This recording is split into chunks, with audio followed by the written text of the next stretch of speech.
முல்லை பெரியாறு அணையின் பாதுகாப்பு மற்றும் உறுதித்தன்மை குறித்து தேசிய அணைகள் பாதுகாப்பு கண்காணிப்பு குழுவினர் ஆய்வு மேற்கொண்டனர். இது பற்றிய விவரங்களை நம்முடைய செய்தியாளர் சத்யராஜிடம் கேட்கலாம். சத்யராஜ், விரிவான விவரங்கள்.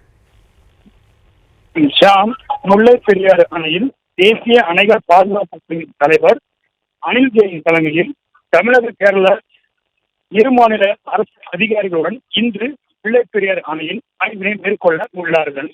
தற்பொழுது இவர்கள் முல்லை பெரியாறு தேக்கடி படகுத்துறையிலிருந்து போர்ட் வழியாக முல்லை பெரியாறு அணைக்கு சென்று அணையின் கேளரி பகுதி, சட்டப்பகுதி, நீர்க்கசிவு மற்றும் பேபி அணை ஆகியவற்றினை ஆய்வு செய்து இந்த ஆய்வினை ஒரு அறிக்கையாக தாக்கல் செய்வார்கள்.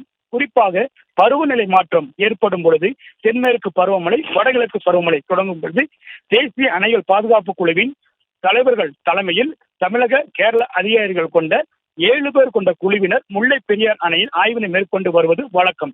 இந்த ஆண்டிற்காக 2வது முறையாக முல்லை பெரியார் அணையில் ஆய்வினை மேற்கொள்ள அனில் ஜெயின் தலைமையிலும், தமிழக செயற்பொறியாளர் ஜெயகாந்தன் மற்றும் சுப்பிரமணியன் தலைமையிலும், கேரள செயற்பொறியாளர்கள் பிரியாஸ் மற்றும் சிஸ்வந்த் சிங் ஆகிய தலைமையிலும் 7 பேர் கொண்ட குழுவினர் தற்பொழுது முல்லை பெரியார் அணையில் ஆய்வினை மேற்கொண்டு வருகின்றனர்.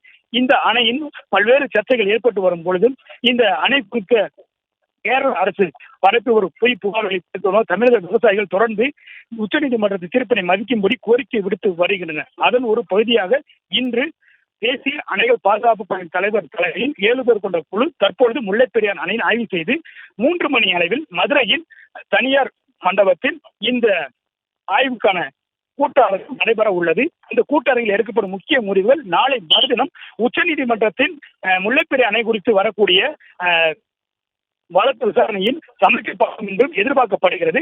இதனால் தமிழக விவசாயிகள் மத்தியில் பெரும் எதிர்பார்ப்பு ஏற்பட்டு வருகிறது.